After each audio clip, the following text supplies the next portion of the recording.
have your beat. Now I need to take this beat, give it a cover art, give it a title, distribute it through DistroKid. DistroKid is going to distribute your beat on all streaming platforms.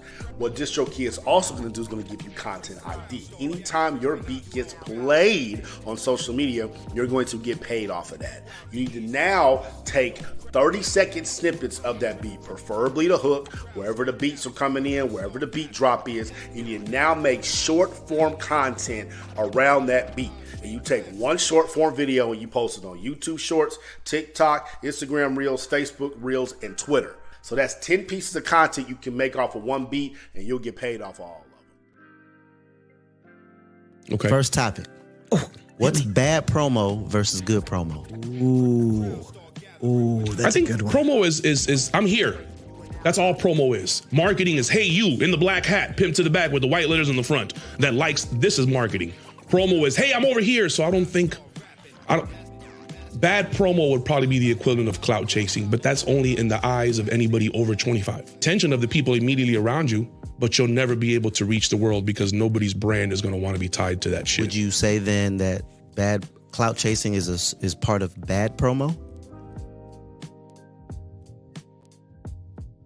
No doubt, no doubt. This your boy, the Joker Overlook MC, right here, live here on 716 Live.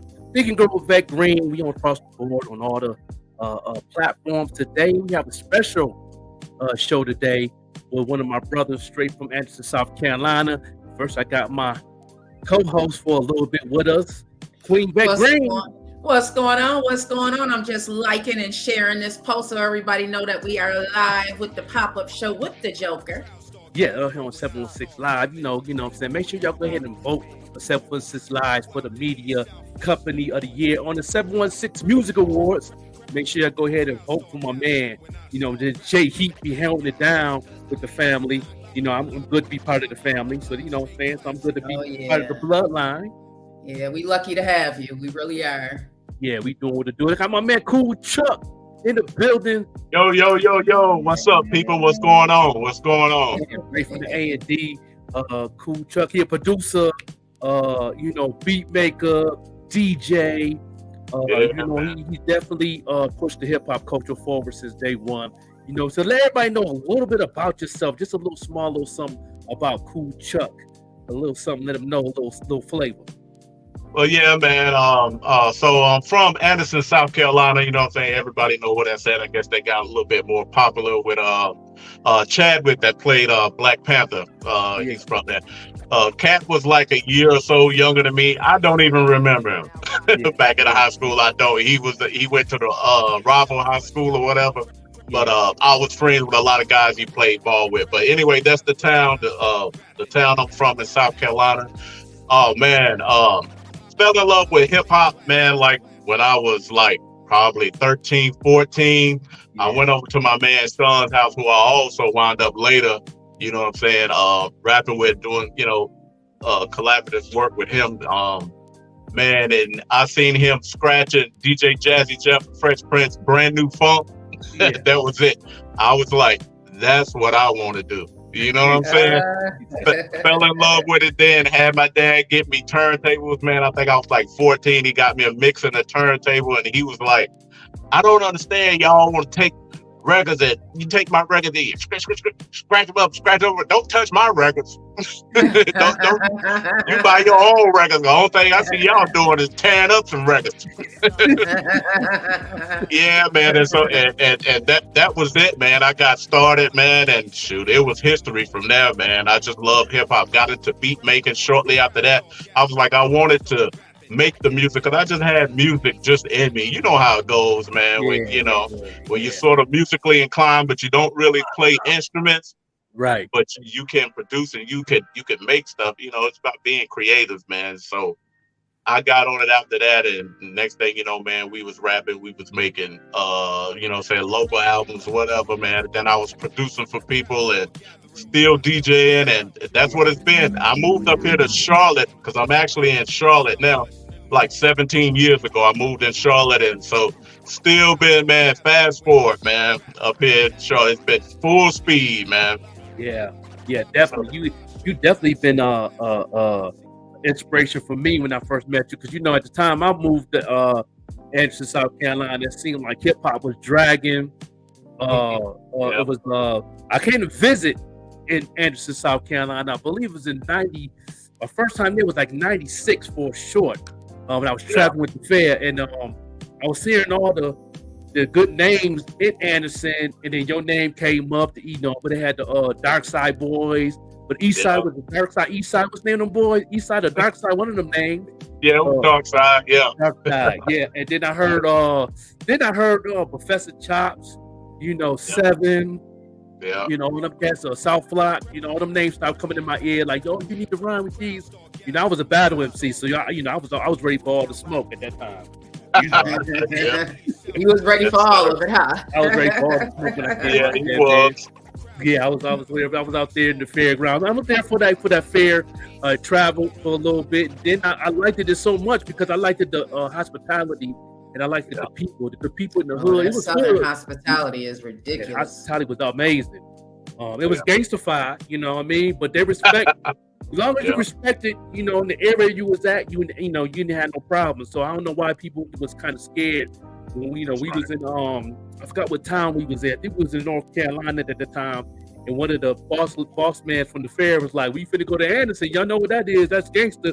Y'all mess around and get stick up and rob, and they try to scare people." I'm like, man, let's get here, man. If you know where I'm from. Right, rough buff. If you know I'm east side of Buffalo, that's nothing for me. Yeah, I was like, okay, well, I'm home. I'm like, they looking at everybody else was scared, like, my man so happened to so this happened to so when we was out here last year. I'm like, man, look here, dog. I'm not even worried about none of that. I'm gonna get in when I fit. I don't know about y'all. Y'all get stick up, get robbed, but I'm good. I'm be all right. I'm gonna get in when I fit in.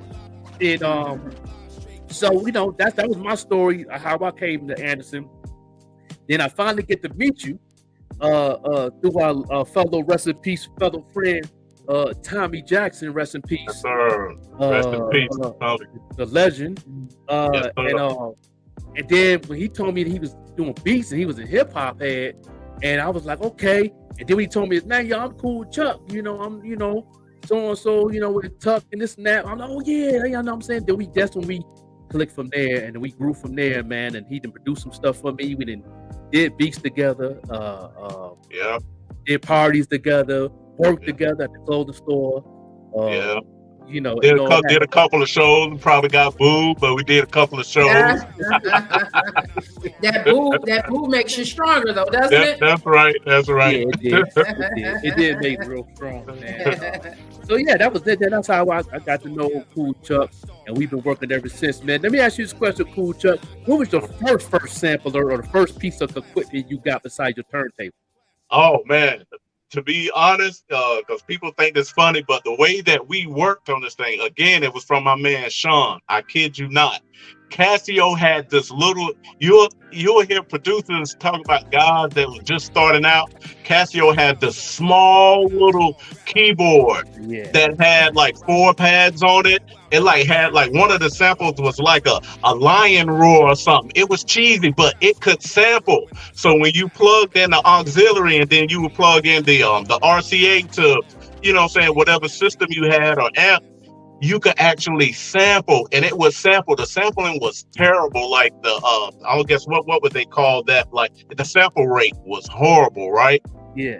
But it was sample, and Sean showed me how to sample on this thing, dude. And that was the first thing. We used to make little cheesy beats, but we would take these hardcore East Coast samples and like drum loops, and we was like, we thought we was in there.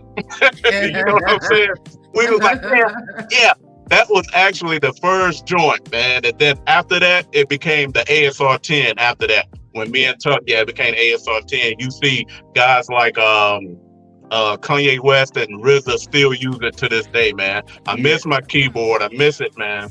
Yeah, I miss that. You trained me on it, but I never got it down pat. Never got it down pat. I got the first, I think the first part when you first get the sample, and put it in, I got that down pat. But once you record or you make a mistake, you got to click 5 buttons just to get.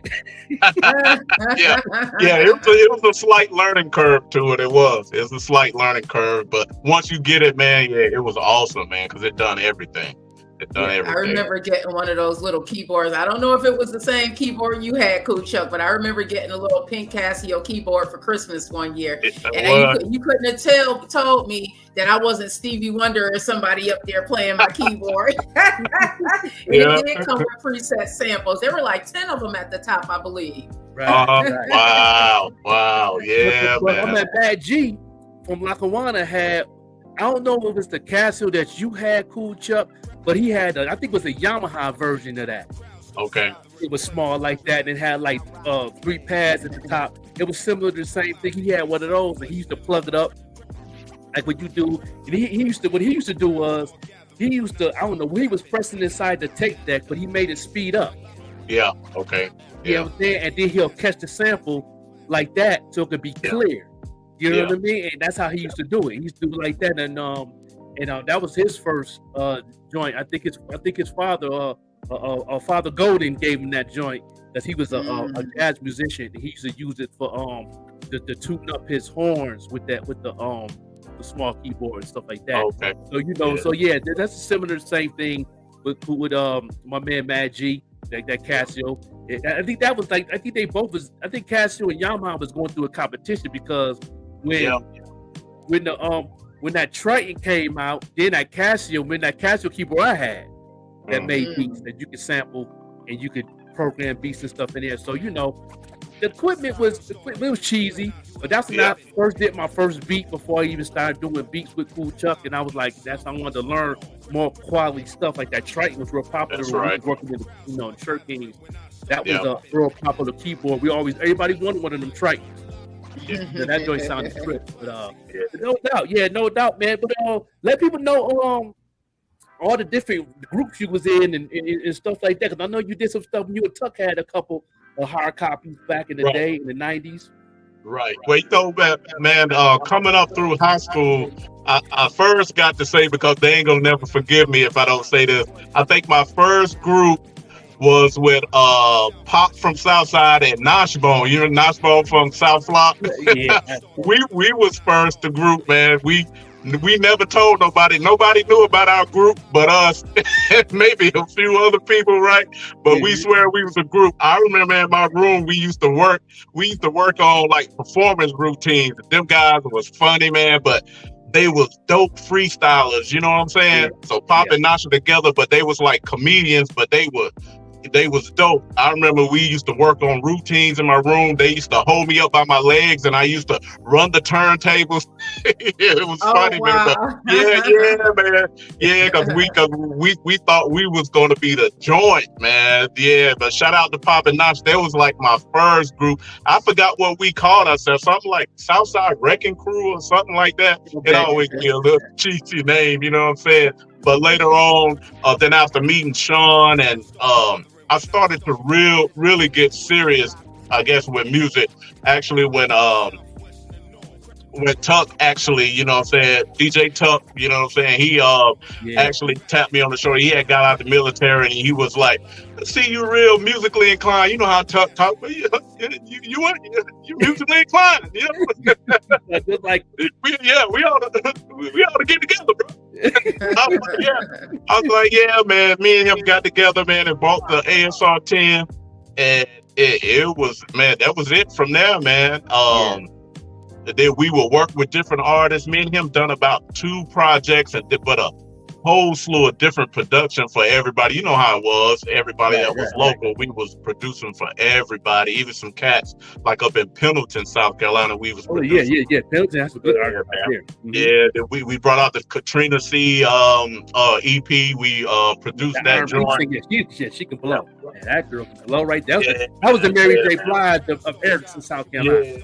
Oh wow, okay. And she's a dope writer, man. I just wish she would, all of us, man. But it's funny, like when you get older, you think back on that about what you could have done and what you should have done. But her, man, she was just a phenomenal writer. The way that she would arrange and write songs and stuff, I was like, you are really dope. It's just we just need the connections. That's all we need.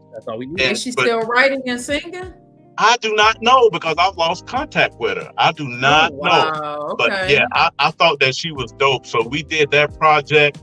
Later on, things Tuck started to move in different ways. He was getting a little bit more, say maybe outside. He was getting a little more popular with his DJing and stuff like that. And so we kind of, you get that period where you kind of move away from each other, but you know what I'm saying? But you still boys, and we was working separate. I started producing from different people. And then I got with Sean, and me and Sean became BPM. I'm sorry, I need to go back. Me and Tuck were South Movement, right? Yeah. So me and Tuck were South Movement, had a couple of projects, a bunch of production credits, and then got with Sean, and me and Sean became BPM. And me and him had we put out a whole project, and there's some remixes and stuff like that. But I don't know, man. I don't know as to why we didn't push like we should have pushed. I don't know, boss. But because it was Will's, Mr. Will was part of that movement too, wasn't he? He was a manager or something.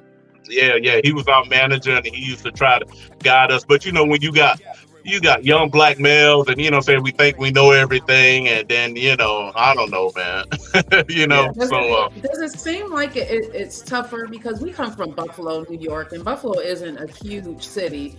It seems like it could be a little bit tougher trying to break out in the music business when you come from the smaller cities and towns. That's not close to the bigger metropolitan type of city. Yeah, you are correct. It's like it's like you don't have any connections. You don't know anybody. You don't even know who to talk to. We would go into other cities, and then you would hear about this guy, he's a manager here, he does this and that, but it never really like materializes. To back up now, me and Tuck were actually pushing.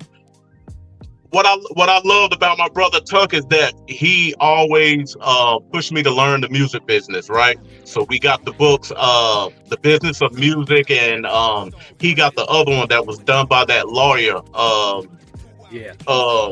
But he pushed me to learn about publishing, to learn about, ASCAP, BMI, royalties and all that, performance royalties. He pushed me to learn that stuff. So we were also studying and also doing, making music and just trying to hone our skills, man. And we used to go back and forth down to Atlanta. We actually got set up with an interview with Savvy Records. I don't know if people remember that, but Savvy was like a sister company to LaFace Records. It was owned by Pebbles at the time, right? Right. So, okay. Yeah, it was on that. She tried TLC under them first. Yeah. That was the management deal from TLC before exactly. they had the Lacey's deal. Yeah. Exactly. Yeah, she was their manager or whatever. So we actually got that interview. We was down in Atlanta hanging with a family member of Tuck, like a distant cousin or something, and he was like, so one of my homeboys, he graduated from so-and-so college or whatnot, and he some of his homegirls that he went to school with, they A&Rs for Savvy Records. And we like, word? We knew about Savvy because we seen it on Big Boy from Outkast's arm on the video, right? The Southern Playalistic. So yeah, we know about Savvy. And, I was terrified. I was young. I was terrified. But he was like, yeah, I'll get y'all an interview with them. You know what I'm saying? And I was like, really? So boom, he was like, yo, they said y'all be here. I forget the time it was, but he was like, y'all be here at so-and-so time. It's off of Buford Highway, Plaza. Here's the address. Boom. We go there official. You know what I'm saying? We see the TLC plaques on the wall. You know what I'm saying? We go in the building, then we sit in this like this conference room, big table. They got the big system set up there, amps and everything. And I was like, oh my God, what am I gonna do? You know what I'm saying? And so they start talking to us and chopping it up and, listening to the music and asking us where we wanted to go with our music and stuff like that. They was vibing to our stuff and whatnot. But what it all boiled down to, they were saying like, what we're looking for, like they already had another kind of hardcore group. We wasn't hardcore. We was more like a Tribe Called Quest. You know what I'm saying? Right. Oh, True hip okay. hop. Yeah. Yeah, Pete Rock and CL Smooth. That's what we were more like. So, but they was like they had an artist, and people that know hip hop will know that I'm not lying. There was a group called Parental Advisory that they had at the time. So it was like they had no room or didn't know what to do with, saying people like us. But hey, thank you for coming in, and we'll keep you in mind. But Tuck used to have me all over Atlanta. We've been in LaFace Records, also dropping off demos, and we used to shop our demos around everywhere at all the little Atlanta spots. You know what I'm saying? But yeah, man, yeah, we was pushing for a little bit, Yeah. That's a lot of great experience that you gained by doing that. Yeah, it was cool. Yeah. When I came to met him, and that's what we had in common because we both knew the business. I was studying the business in Buffalo. I used to go to the big library right downtown Buffalo, the big on the 3rd floor. Okay. I remember I was talking to a couple cats from the upstate clique was just being there studying and the game. And then I used to ask them, how, what about copyrights and what about this and that? And they was like, what you got to do is you got to get your ID. It's a book that you get right behind the counter. And you got to give them your ID because you couldn't take the books out. Because, if your ID was there, they let you know that one of the books is gone. You only can use it for right into the library. You can't take it out, like that. And I wanted to take it out, but she was like, no, you can't. You can stay here with it. You can take copies of them. You got a photocopy over there, boom, boom, boom. So, you know what I mean? Back then, photocopies was like 3 or 4 cents a sheet of paper, back then. You had to put the little 3 pennies in, whatever you got to do. And so I used to get copies of the pages about publishing, copyrights, and all that. But you also can get the main copies in the library for free. Yeah. But you only can give you 2. Mm-hmm. You know what I mean? But they say, now you can take these and make copies, but you only can give you 2. And you got to put your name on the list. You only get 2 for like every 6 months. You can't get them all the time. The paper was real professional. And so we made copies of those. So I had to learn how to fill them out and everything and all that. But I think I really learned how to fill them out more when I met you, Cool Chuck, when I was doing the copyrights. This was before internet, y'all. This was before internet. You couldn't go to BMI.com, none of that. You had to fill that bad boy out, ship it out with your CD or your cassettes. No CD, cassettes. With your cassette or your that tape or cassette. That's the only thing that they put in the mail. And then it takes forever to get that thing back. I remember I was sitting on my stuff. It took about 9 months. That's almost having a baby. Like, what? Yeah, that is true. But when you got it, you felt like you conquered the world. You're like, oh, I got the joint. They got my joint. Yeah. But then if you make a mistake, you got to start all over. Because they'll tell you what you made a mistake on paperwork. They'll keep the tape, but they say you got just your file number and all that. So just in case you do want your tape back, you got to call them and give you your file number and all that. Then they'll mail it back to you if you want to correct it or you change your mind or whatever. But that was some work. That was a whole different transition than now since we have the internet. You know what I mean? So did you send out a lot of stuff, Cool Chuck, to like the ASCAP or or copyright like that? Yeah, exactly, man. That's exactly what I used to do. To send out, I would send out CDs, and whatnot. Excuse me. I would send out CDs and whatnot, and packages and stuff. Every time, like I did a project, because Tuck always used to put in my head, you know what I'm saying, that if something actually catches, bro, or you know what I'm saying, something actually blows up, you know what I'm saying, you want to be covered, you know what I'm saying? So I would send out every time I would do a project or whatever, get that CD together or that data, whatever together, or even a little MP3 disc I used to have, fill out all that paperwork and send it in and just wait, you know what I'm saying, wait for that to come back. But yeah, man, and we always used to we were members of ASCAP on the Southern Funk Publishing. What was our other name? Chuck and Tuck Publishing was me and him together, and then we had Southern Funk Publishing. But we used to get correspondence with ASCAP all the time. Of course, we didn't have any songs that was making placement or whatever, but they was always on top of, on your stuff. Right now, the kids got all the streaming. I do not understand this game right now and how it goes and how these cats are actually getting paid. But back then with ASCAP and BMI, with these performance organizations, they was tracking your music everywhere. And whatever they tracked that played, whether it was on whether it's on TV, whether say audio, visual, or whatever, or if it's on radio, whatever. If it was being licensed on a commercial, they track everything, and you would get those performance rights royalties and stuff all the time. Yeah, man, it's very intricate, man. I don't even know how ASCAP and BMI, I don't know how they even work, and right now at this time, I really don't. I really don't know. They're connected to the distributions now, so it's a little easier. More like, okay, you don't even have to go right to them unless you do something outside the distribution. Then you'll hit them up on the email, whatever, like that now. So, because I'm with BMI, so Word. Yeah. Okay. Vette Green, you got a question for I do. Before I leave, how did it feel the first time you got that check? Did it feel amazing? Because it's like, wow, it makes it real now what I'm doing. Yeah, but I don't know, because I always tell people stuff just doesn't. I guess I'm not. People think that I'm a little God, what would be that word? Could it be melancholy or whatever that they say? Mm-hmm. But I would never jump up and down in my seat, but I would acknowledge that. Boom, okay, boom. Yeah, we're doing something. This is how it works.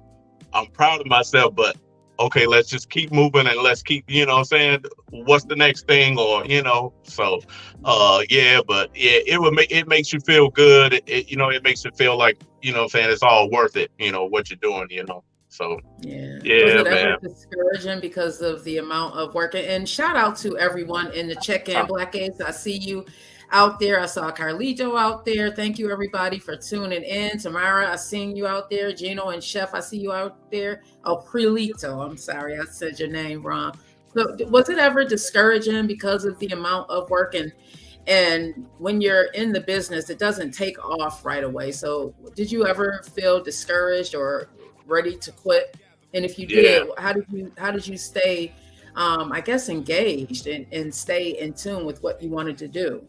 Yeah, all the time, man. The reason that I named, because I would say this is it's not funny, but then it's kind of funny. The reason that I named different groups, when you hear me, when I say different groups, like going from Notch and Pops when we was Southside Wrecking Crew, then going to South Movement, then going to BPM, all those areas in between that, those were my quitting times. You know what I'm saying? So you wonder how, we jumped around from group to group, because those were my times where you felt discouraged. Oh, it's not going. It's not just the inside stuff that maybe goes on between, group members or whatever, but it's just like, okay, what are we doing? You know what I'm saying? What are we doing? Boom. And then, you got people start pulling in different directions. The next thing, boom, you're doing something new. So yeah, it used to get discouraging all the time. But you keep going because it's just like music is in me. I don't know. People that like playing ball, that's what they like doing. Right. You'll see guys that go out there, they picking up a ball. These kids, I'll see them in the neighborhood all the time. They bouncing a basketball or throwing a football all the time. It's just what they like. That's just what's in them. So music has always been my thing. I always gravitated towards music. So yeah, man. So you just keep going because you always gravitate. Now my older age, you know what I'm saying? I sit down. My son is really talented. So he makes music as well. Okay. So yeah, he makes music. Yeah, I got to get the Joker to have him on here. He makes music, and he has a pretty large following on Instagram and stuff. But he would have times where he would be like, I don't want to do it. The state of hip hop, the way that it is now, he don't want to be associated with that. Associated with that. He's because he's such a creative, and then he's more on the positive side, so what's his name on Facebook? I love that type of music. On Instagram. On Instagram, Hey Oliver. So HEY, then Oliver is OLVR. Hey Oliver. Okay. But yeah, so I gotta follow him because he changed his name so much on his Instagram. I can't even find him no more. But I was following him on my old page, but I gotta follow him now because I know that when his first when he first started doing music, that little three song single he came out with, that joint was fire. Yeah, I man. like Yeah. that. He was out of his element then. He wasn't following in the trend. He reminded me of a Outkast, Exactly. you know what I mean, like a Audrey 3000 type of thing, CeeLo Green type of sound that I was liking from him. He was very, he was definitely different. He reminded me of Pharrell a little bit too, though. Yeah, He's definitely a good talent. All right, everyone. Nice meeting you, Cool Chuck. I will be sure to follow. Well, I am already following you. Thank you to Joker for inviting me on this Saturday. And you all have a wonderful day on purpose. I'll be sure to look up Hey Oliver as well. I love motivational music. So yeah. All right, Vette. It's a pleasure to meet you. You take care now. You too. Thank you. No doubt. That was Vette Green, the queen. She got a lot of things going on. And her podcast and everything, and we got something going on tomorrow. I'm gonna shout that out near the end of the show. But I'm still here with my brother Cool Chuck, DJ That's Cool right. Chuck, that is straight from Anderson, South Carolina, hip hop head. He definitely is doing his thing every day, all day. Let people know what you got going on right now, though. We talked about the history. What you got going on right now? Yeah, right now, man,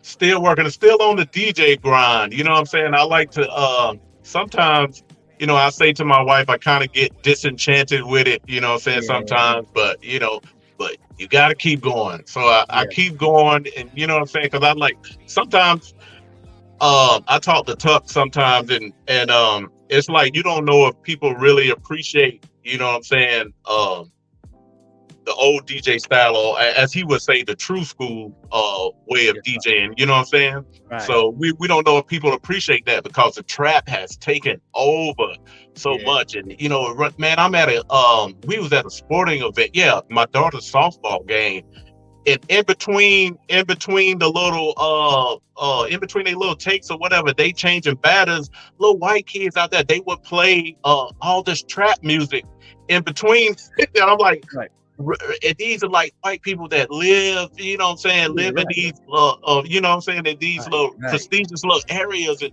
showing like rap has taken everybody, you know what I'm saying? Even they are listening to it, you know what I'm saying? So rap runs everything, but I kind of get disenchanted with it sometimes, because if I do parties, and a lot of times, you know what I'm saying, I try to take it the true school way, as Tuck was saying, and I would do a lot of the, you know what I'm saying, what the kids would call now, they call it old school or whatever. But I think this music never gets old, you know what I'm saying? I would mix a lot of this stuff, but you know what I'm saying, lo and behold, you got them coming up to the DJ booth, and only thing they want to hear, hey, you got the Future? You got any young boy? You know that you got it. That's my daughter. My kids, grew up on listening to that. My daughters, old JJ, he a Future fan, and Lil Baby, and he loved the old school because of me. He loved. I kept the hip hop in the house. Him growing up, and he always listened to all my Nas's and my Common and all that. And now that around that time when he was born, it was like that's when they was trying to talk about hip hop was dead. By the time that me and he was working at Shirt King, and we was excited to hear like a little brother. Mm-hmm. Yeah. That you remember, you know what I'm saying? Remember we used to pump that album. Tommy was coming out. Who is that? Y'all like that?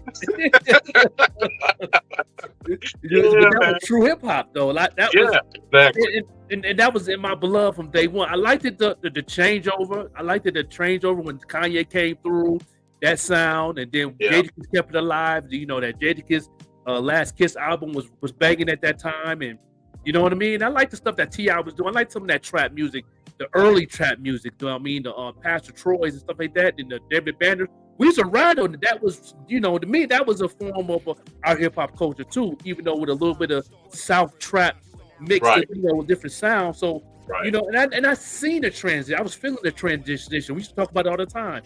That transition is coming. It's going to change the game, but we also talked about it's gonna repeat itself. Right. And shout out to my Buffalo family, Griselda. That was the transition of the rebirth. That was that cycle when they got signed. When Eminem signed Griselda, that's when I seen the rebirth of the hip hop culture coming. And the best thing is came from my hometown. That was the best feeling in the world, man. And I was talking about we was in Shirkies. We was a pump Benny before he was Benny. He was Benny 2 Chainz. Yeah. Okay. He was on the Lil Wayne mixtape, Wayne's World 7. Right. You see, my man Mike Pratt was sitting there with the Buffalo combat jersey I had. Yeah. He was trying with Lil Wayne. So, So Benny 2 Chainz. So I used to bump that joint and say, "Yo, my people coming," and look at 10 years later, boom. They signed with West Side Gun, Conway, Benny. They signed Eminem signed them for a label deal. So now everybody doing boom bap. Now the boom bap era is definitely strong right now. So how you feel about that transition? How you feel about the boom bap era now? Listen to the boom bap underground MCs now. Do you listen to a couple that you listen to? Yeah, I do. I listen to Benny. I like a lot of his stuff. But I listen to some abstract cats like Mocha Only. I think he's out of Canada, but he might have lived in the States. But anyway, he's out of Canada. But I would listen to guys like that. You like Lapoti the Legend? No, who was that? Lapoti the Legend. He's from France, but he lived in Brooklyn for a while. He a beast. Action Bronson. People like that. They stayed in. I know a lot of them, man. I'm in that lane very heavy. In that boom bap era, because that's the type of wave I get into. That's my style anyway. So, they play my music and stuff too. But it's a lot of them out there, man. That culture right now is very strong.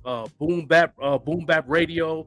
Flip the Script radio, play a lot of that stuff. If you go online, they're gonna be on my new show coming out on Even Rush Network. I'm gonna be pushing a lot of that on that podcast starting on the 14th of April, and I'm gonna be pushing a lot of the different boom bap radio stations to where you could actually hear some true school hip hop. And I met a lot of them, like Terminology, him, of course, my brother Conway the Machine. Now they're more on the mainstream. They slowly get into that way, which is cool because it fits. It fits. You know what I mean? I never was mad at that. I like when people can always go back to what's hot right now and still go back to your real original roots. That's what's up, and that's what I did coming up, being in the South, being with you. I had to change up. I love my hip hop, but I did a little something when I was with the 85 South Click. I was doing this when the snap sound came, the franchise boy sound, the Nook Up You Buck, club, what they call that, club fight music. I mean, that was right. Still playing to this day, man. The kids, it's amazing that some of that stuff, like we remember back in our day, man. The kids still love it now. So, dude, I can't finish a teenage party without playing Nook If You Buck. You know what I'm saying? I can't finish a party out. If I don't play that, I was a whack DJ. You know what I'm saying? That's a classic though. But I mean, it's classic. They came to Shirt Kings and we met the group. Man. Yeah, people don't believe that. Yo, I got it on my wall, dude. I got it on my wall. Whatever happened? I didn't understand what happened to Princess and whatever the other girl. What was the girl name? Princess and Diamond. But they didn't come in with the fellas. You remember the fellas came in there, you know what I'm saying? Right. The little boy who was the producer, Lil J, and the rest of them came in there. That was Princess's brother. Mm-hmm. Yeah, he did all the beats. Yeah, he done all the beats. That's when Fruity Loops first came out. Yeah. He was one of the first rappers to really make a hit between him and Soulja Boy. I don't know who was first. Soldier Boy. I was the first one. Soldier Boy. He might have not been, because it was like cats like that, like Lil J, that was probably on it first. You know what I'm saying? Yeah, Lil J was strong. Yeah, he was strong with Fruit Loops, because I didn't know about Fruit Loops until after I heard Enough of You Buck, and then that's when Trizzy Tracks. This when he started doing it. And Anderson, because he real big right now on IG right now, killing it. But because he doing some big things. He did a production for Wale. That joint fire. When he started, when he introduced the Fruity Loops, that's when I got my first computer. When I started doing the beat, I couldn't figure that shit out. I was like, me too. Because Mr. Will tried to have me learn it too, and I was like, nah. I was more like a hardware dude. So know what I'm saying? I had to have an SP12 or MPC or like I said, the ASR 10. I had to have that. We like to be hands on making the track. Yeah. On the keyboard, on the laptop, nah, dog. I couldn't understand that. Man, once I finish the bass line, I'm done. Right. Like right now, dude. I told you I do my production on the machine, right? The machine by Native Instruments, right? And so you're using a lot of software with that. But what I'm saying, it's still, my face is glued to that drum machine. I'm glued to that, and not so much the screen. You know what I'm saying? So yeah, I still have to have it. I still have to have hardware. I still have, No, it's the machine. It's by Native Instruments. Ninth Wonder uses it. Everybody uses it. Matter of fact, if you actually use this drum machine or use this software by Native Instruments, machine, I think they might call it Machina or something. Actually, the way that you pronounce it, but we say machine. If you heard any songs on the radio and they do those hi-hats in a particular way where the hi-hats sound like they slow down, they go and they something like that. It's from Native Instrument. It's from that. It's from the machine. So everybody's using that. Everybody using that drum machine, man. Yeah. Okay. Because as far as the digital software, Fruity Loops and all that, then I see a lot of the people, got a digital format of the MPC. I know my man Benny Bronco, one of my producers I work out here in Albuquerque. He has two different MPCs. He has the original one, and then he got the digital one that you can have a touch screen. Yeah. Okay. You know what I mean? And also remind you when you're doing a sample, and you re-say when you how you was on your ASR 10 joint when you can chop the sample up, but you can't see where you chop it at. You got to catch it. Exactly. See, with this here, it catch it for you. Like it's on the screen, and it's like a dot right there, and it comes, and then he throw the beat on one pad, but then you just hitting the pass to go with the beat. Okay. So I'm watching him. He didn't teach me yet because he wanted to teach me because I told him I want to invest in one. He said he would train me on one, but I was watching him. I'm like, okay, I think I might could get that. It looks simple, but when you got that technology, it really is not, because he's doing on some other stuff that I don't even know what he's doing. Right. I don't see his fingers going like this. Yeah. I don't know what you're doing, big dog. You know what I mean? But when you get that set up and then you do it, then I know what you're doing, because you're slowing down and you're going with the beat with it. Because it's a boom bap beat. It's only like an 88 BPM, maybe a 91 BPM. So I can catch it or what you're doing, and I can figure it out from there. But as far as setting it up, no. Yeah. I get lost. Just like the first one, I got lost. Like you got to put the dots, and that's like Tetris. That's like a puzzle. You know what I'm saying? Put together a puzzle. I couldn't do that. I just couldn't do that, because making beats for me, you know how we used to do. Making beats for me is just more like a feel.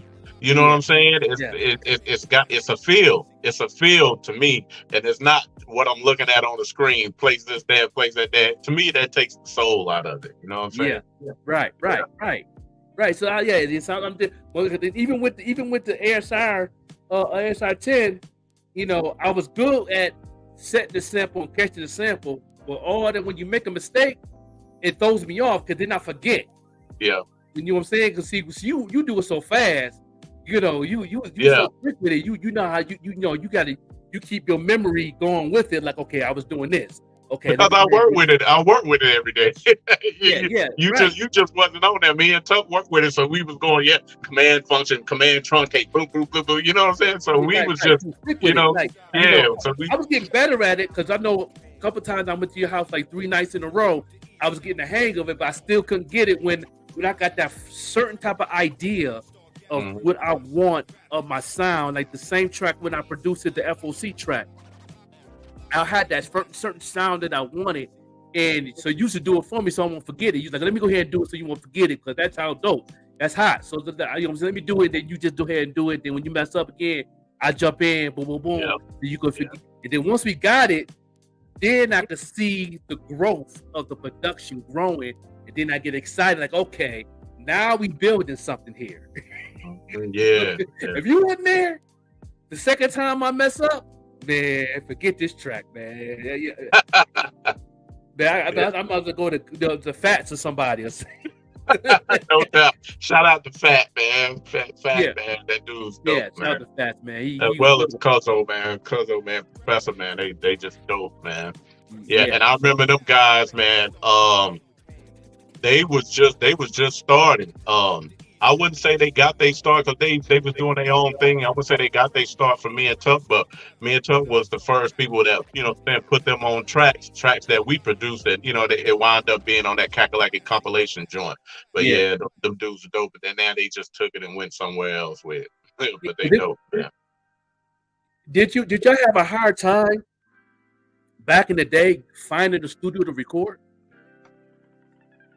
Kind of, sort of, because we used to rest in peace to oh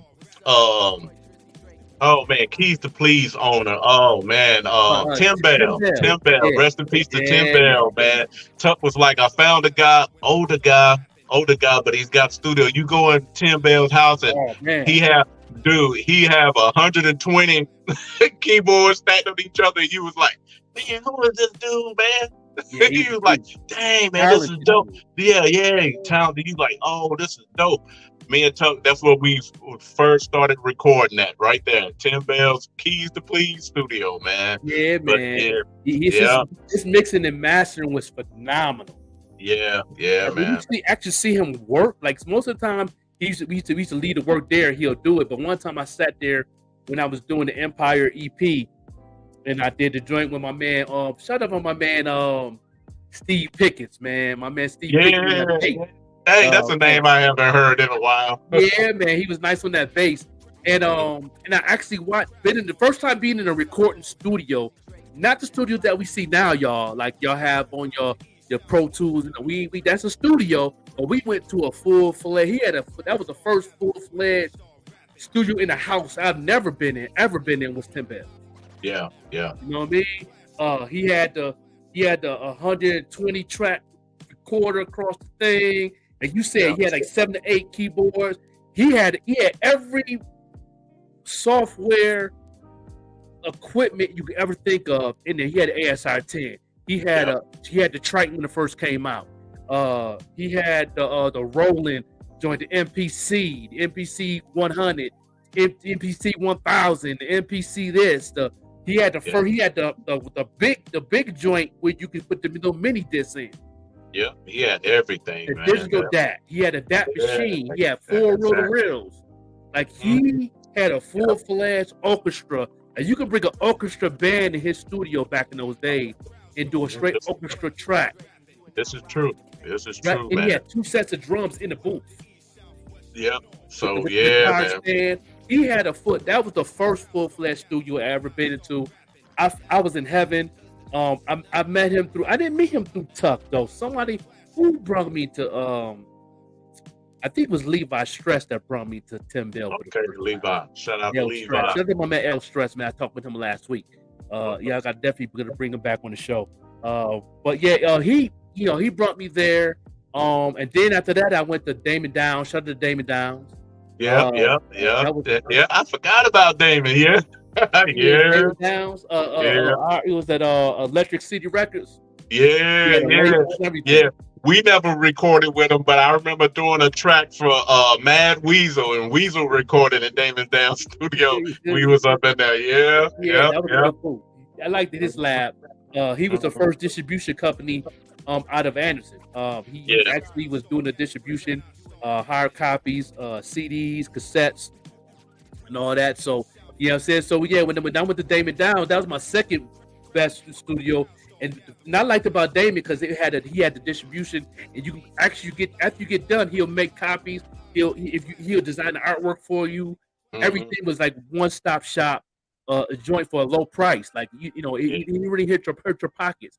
But people used to be lined up in that studio though. I remember one time the line was coming outside one time. It was raining outside and everything, and I remember seeing the line coming out of people from Pendleton, from Clemson, from Seneca, from Belton. A lot of rappers and producers and rock singers and all different genres of music to go there to get their stuff done. Yeah, he had it on lock, man. Yeah, no doubt, he had it on lock. Yep.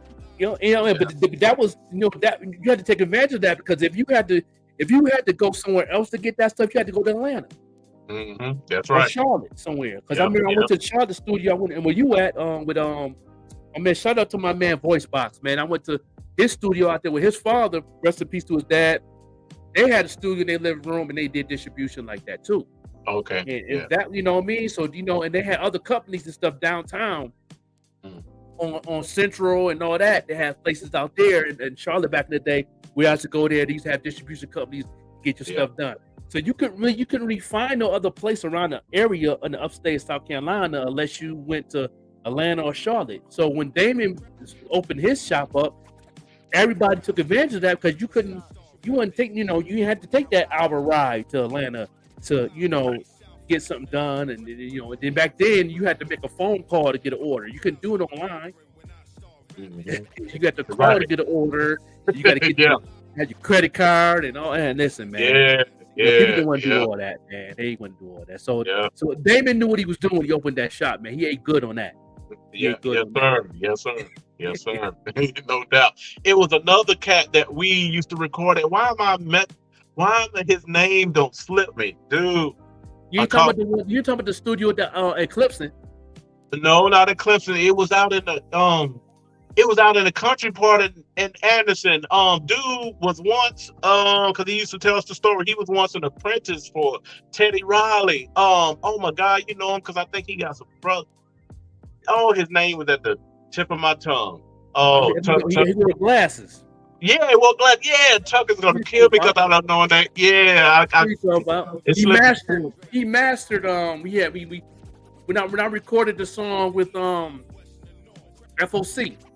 Okay. They had it mixed down through another company. They didn't master it, but he mastered it for us. Dude, he was really good. He was good. We got it on the DAT. That was that was the name of that tape that you was talking about when we was on Shirt King, and you said it was very expensive, and that's what Cole Hands from FOC had. They had it on the DAT after they recorded. And I asked him, "Where'd you get this from?" He said, "Yo, we got this from the dude." He said, he charged us $50 for it. I said, man, because I know that tape at that time, it was all black, and it was a black tape. It was jet black tape. It was all black, and it was technology was getting better, and that tape was good for like digital stuff for computers. Right. And you was like, we looked it up one time. You had the book. I don't know if Tuck brought the book to Shirt King, and they had that machine in that they wanted like $3,200 for that mug. I'm like, what? That machine, what? Professional joint. Professional joint. Yes, sir. But the tapes by yourself was running you about $130 for one. Yeah. And he was like, and that's what Cole Hands had. That they track on there to give to the same dude we talking about, the master for us. Yeah, and I got his name. It got my subconscious kept searching for it. Dale Simpson. Dale Simpson was dope. Dale was dope. Dale was dope. Yeah, he recorded all the BPM stuff. He recorded Katrina C. Yeah, man. Yeah, but when we gave him that tape, he did the mastering for it. He mastered it for us. And that's when I brought it back on disc when Shirt Kings was over there where they built Lowe's at. And I brought when we played it in the store for the first time. You was like, "That sound good." You was like, "Where you get it?" And I said, "Yeah, Dale the best." He's like, "Oh yeah." He said, "Yeah, okay, yeah, Dale, yeah, that sound like it sound." He mastered that good, and he had that's the time he had the speakers in the and there's Yeah. Oh yeah. Yeah. Man, that joint sound that was the best sounding recording in a long time. This digital now, that sound is different. It's clear. It's not that sound that we talking about. It's not. It just doesn't have that full, that punch, and just that warm feel to it because it's all digital. It's all digital, man. You tell everything clear. That's why I like the tracks that the Pody the Legend doing, and the tracks that with my other man 88 Blessed, good producer. I like that they take they samples and they keep it dirty, and they mix it down dirty to where, and then they put that clear kick and then put that clear snare on top of it that give it that little bit of that warm sound, but it's still not the same. It's still not the same. It's getting there, but I'll be like, you'll get that feel. You get that feel when you listen to it, like, okay, I'm feeling that warm sound, but it's missing something, and because of that digital, and that's why I like certain things that like my man Benny Bronco do. I don't know how he do it, man. I don't know if he's sampling kicks from a drum. I don't know if he's sampling from the actual sound, but his beats sound like they have that warm sound a little bit too. And that's why I told him that I want him to produce my next project, because I'm like, that's the sound I'm looking for. That matches my voice and how I spit and how I spit these bars. I like it fits. It give me that energy, and it reminds me of the track you used to give me. When you used to make your beats. Same thing. It had that same type of energy to it, and I missed that sound. And that's why I got to do a whole album with my man Benny Bronco out here in Africa. Shout out to Benny Bronco.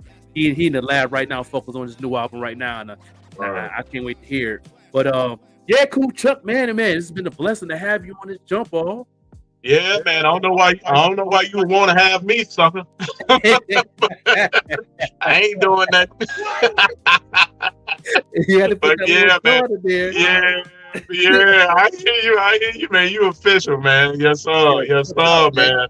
Man, I miss all the days we used to just chop it up like this, man. At Shirt Kings, man. Again, rest in peace, man. The old boss man, Tommy, man. But we used to have so much fun, man. Man.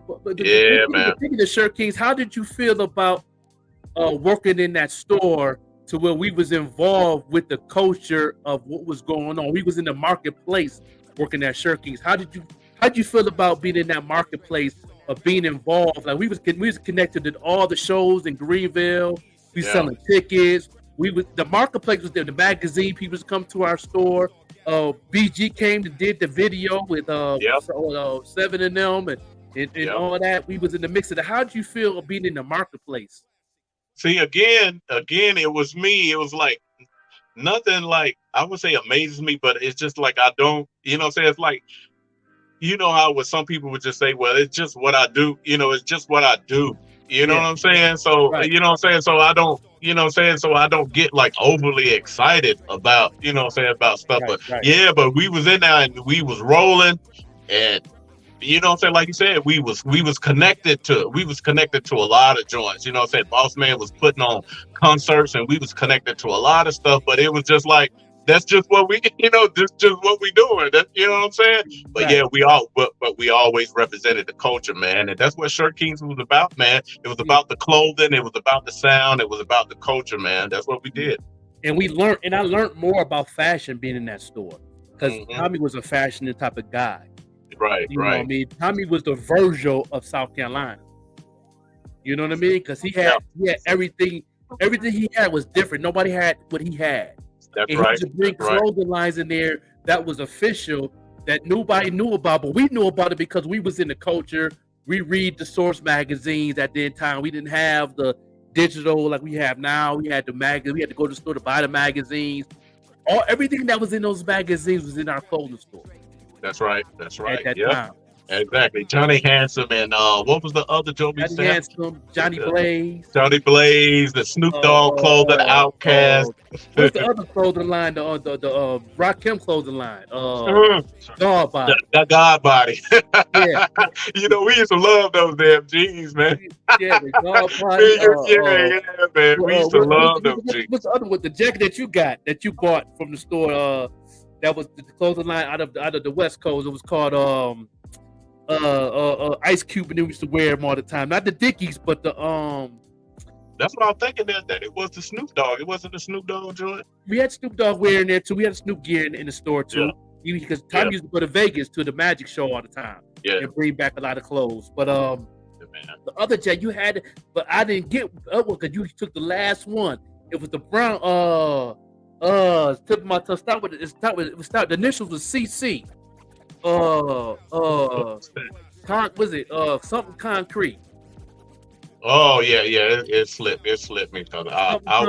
But it was suede and it had like imprints of different logos on it. Yeah, I know what you're talking about. That clothing line, that clothing line was expensive. That was our Louis Vuitton at that time, really. That some concrete, God Body. Man, he had the Jay-Z sneakers in there. The Carter. The Rockefeller joints. Yeah, the Rockefeller. We had the Dame Dash Pro Kegs. Yeah, man. Man. But Tommy kept the culture alive, man. He brought the culture to Anderson. People didn't know what they was buying because we was into the culture, from the fashion to the music. Exactly. To the sound. That's what I was getting ready to say. I don't really think now when you look back on it, I don't really think people in Anderson really respected and understood what he brought. You know what I'm saying? Yeah. What he was bringing to Anderson. But like you said, he brought that fashion and that look of the culture, man. He brought that to Anderson. You know what I'm saying? He sure enough did, man. Shout out, man. Rest in peace, Tommy, man. Yeah. Oh yeah, definitely. Yeah, he definitely brought it. And I know some people was down, like, he was down with all that type of stuff. But that kept me alive to push the culture forward too as an artist. Like I was like you. I was getting to the point where I wasn't going to do no rhyming no more. I wasn't going to do this, but being in that place, working there every day, and seeing and feeling the energy and all those mixtapes we used to see in the mixtape room and listen to the music, that kept me alive. That kept me want to bring back the pen and pad and you know what I mean. I even got into the fashion part when I came with the 9 Elements joint. So man, fashion a little bit, trying to get my creativity on and me being an artist. So it's like that. Yeah, Tommy definitely pulled the culture forward to a whole nother level, to where that represented us. We was doing grills too. Them grills, we did grills too. You remember that? You remember that? Tommy come in. Oh, y'all sell the grill, but look at all these clothes, Bob. Look at all these clothes. Oh yeah, cause y'all gonna sell the grill, cause y'all get all of that. Y'all get all that money. Y'all get that grill, but all these clothes still up here, Bob. Yeah, man.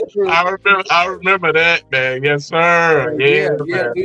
That was that bonus, though. You know what I mean? Tommy understood the value of working and building, because he really looked out for us. We went on vacation, and you know what I'm saying, and Myrtle Beach and Florida and stuff like that. So it was like he really made us feel, like we can do this too. Like we can open our own store too. We can, you know what I mean? That was the vibe that I was getting from Tommy.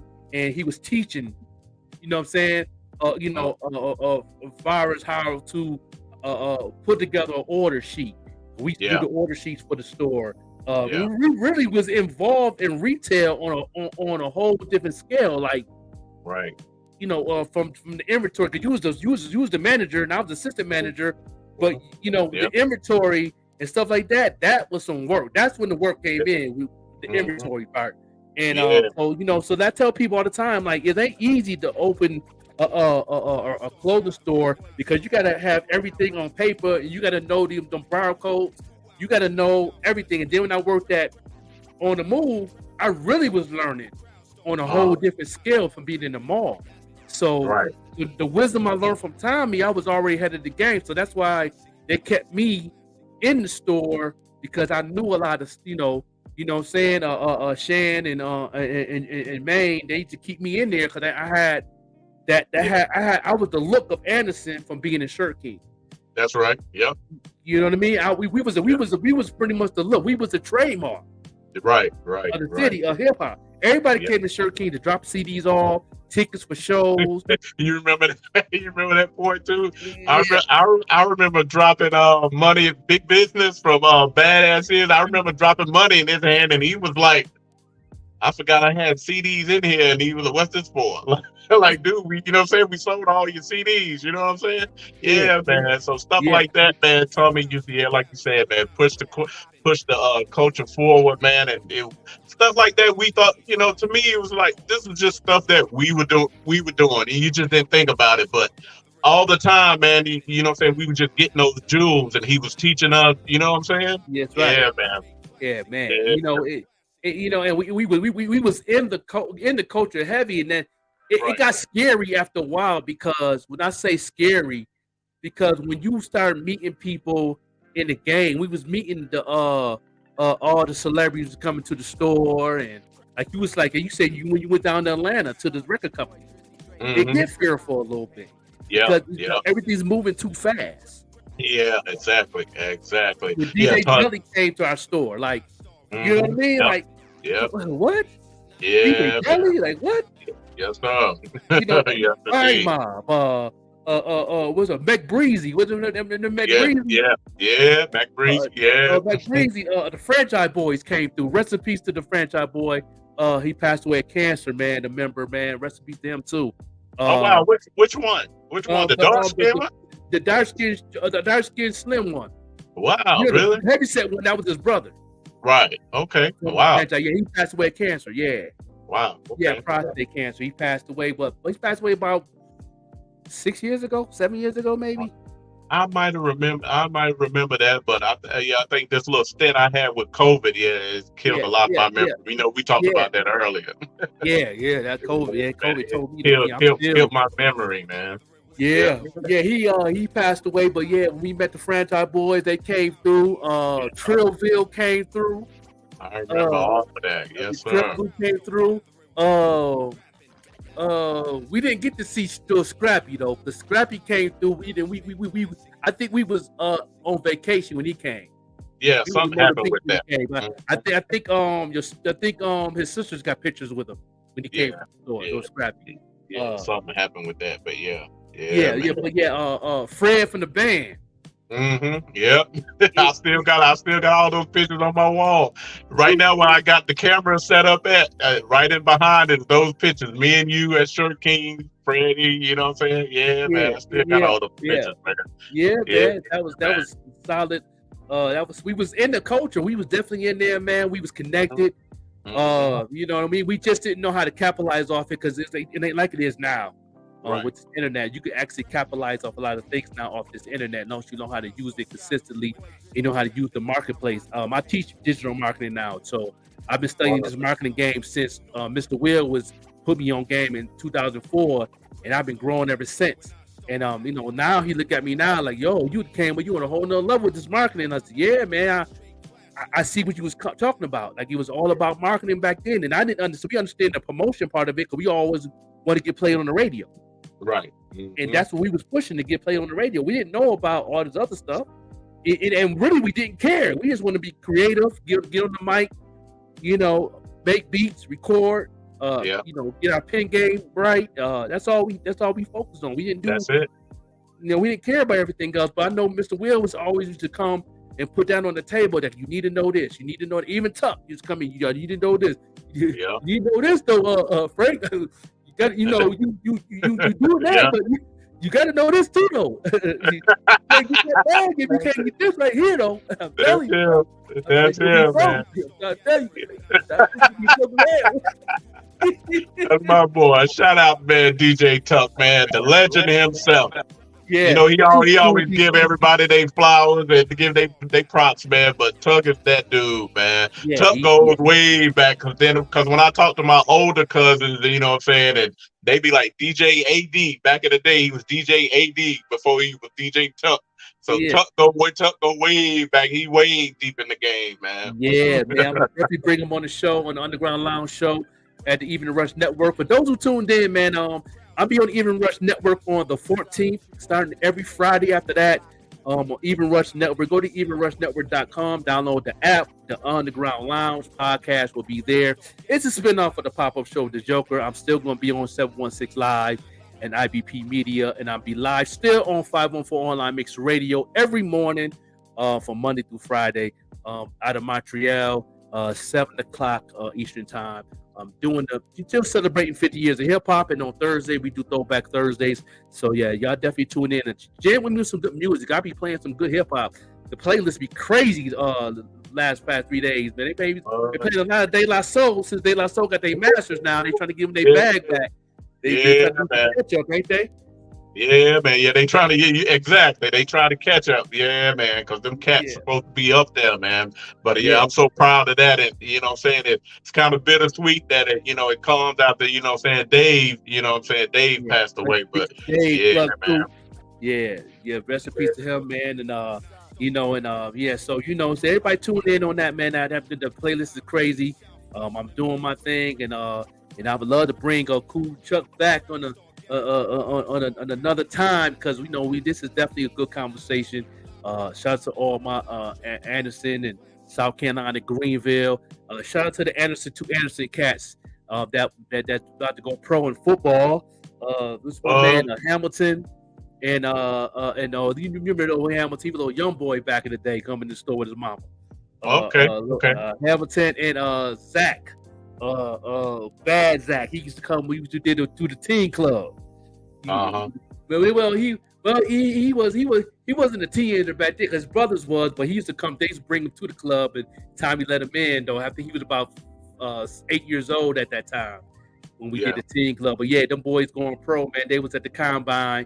One with the Westside High School, one with the TL Hannah. And they at the combine, man. They're about to hit the draft, man. So we got 2 more legendary come out of Anderson going pro in football. So shout out to them boys, man. You know what I mean? And shout out to the twins in the NBA. What's them boys' name? They both play in the NBA from Anderson. Forgot them boys, the twins' name. I remember them boys when their moms and pops come to Shirt Kings too. So Shirt Kings coming up, man. I mean, not Shirt Kings, but Anderson, South Carolina is coming up with the sports and acting and all that. No doubt. Larry Nance said the only one now. Larry Nance said the only one now. Your cousin. Yeah, exactly. Yeah, but Larry Nance, them Nance is supposed to be y'all cousin. yeah. I see he got some sons in the league too and stuff, man. I wonder where Mike Nance is at. Where Mike Nance at, man? Yeah, his brother Mike. I wonder where he at, man. But man. I think Larry's on the he's in the NASCAR racing side or something now, man. He got a racing team or something.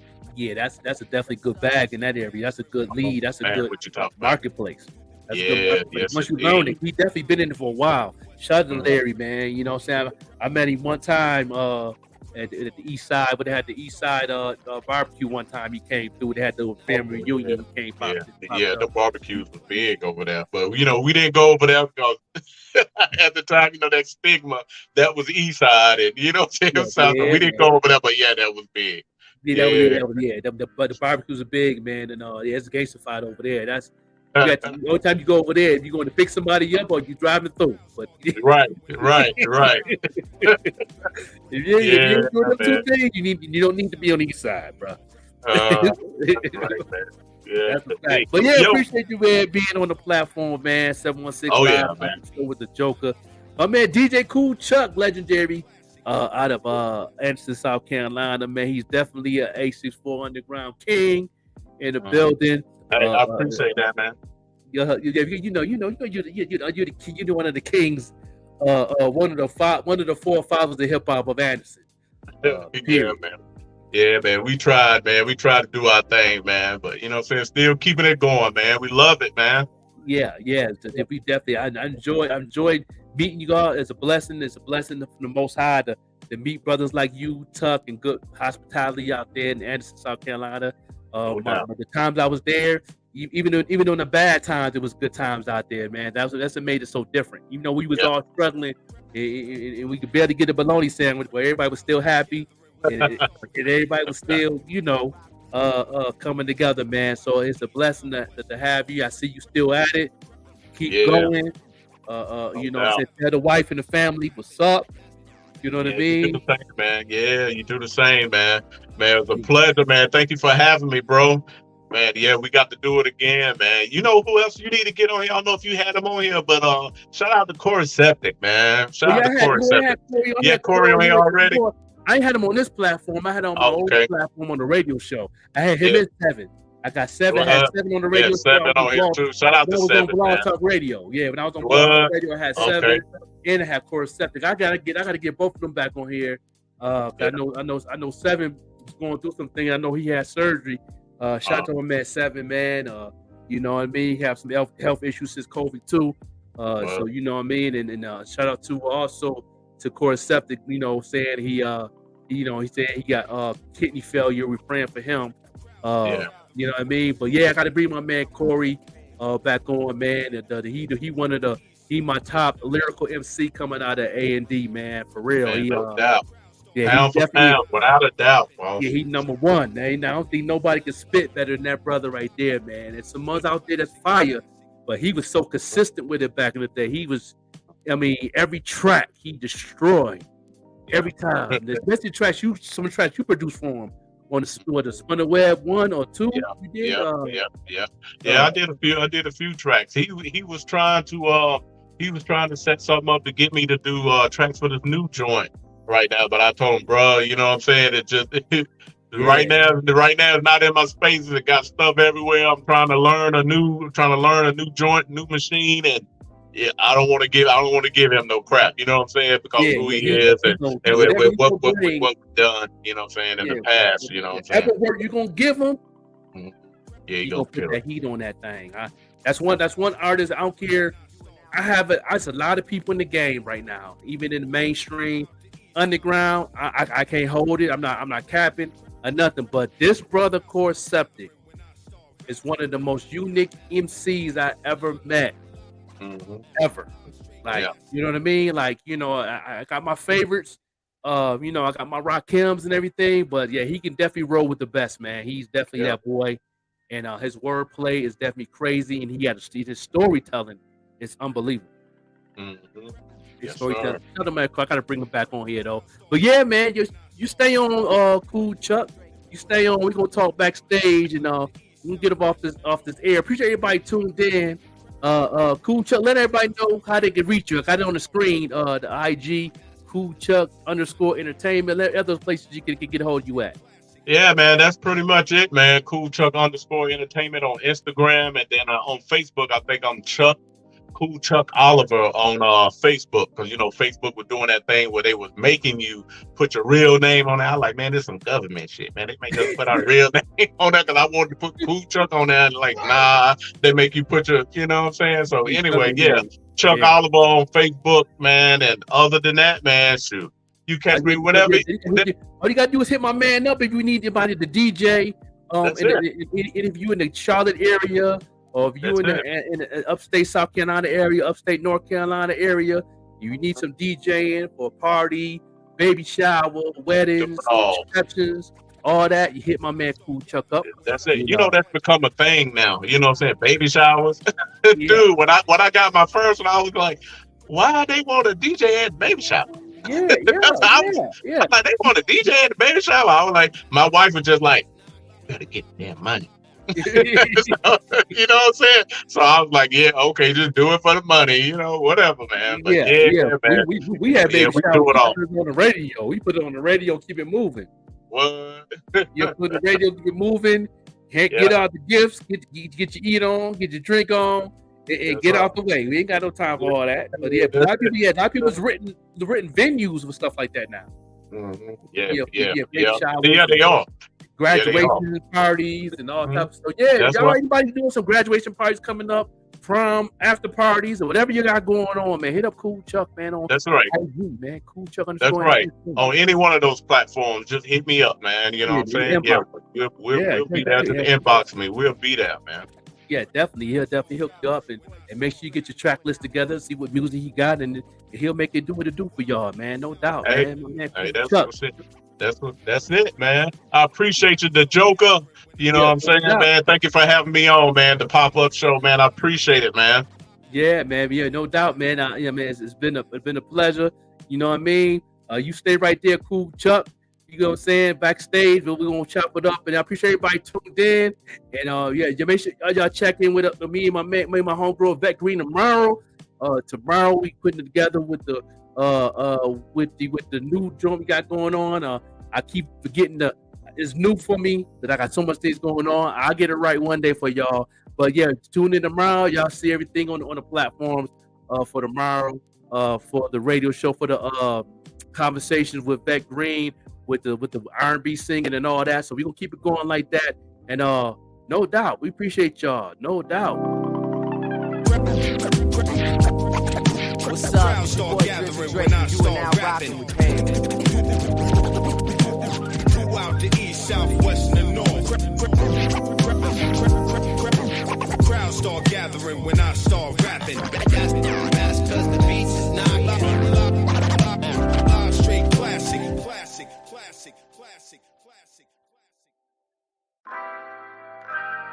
It's funny because I always see him in my views, but I never see him in my likes. They don't ever comment. They don't ever share nothing. They don't ever pull up the nothing I got going.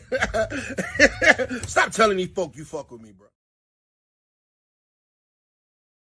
You gon' like this one, DJ Flipside.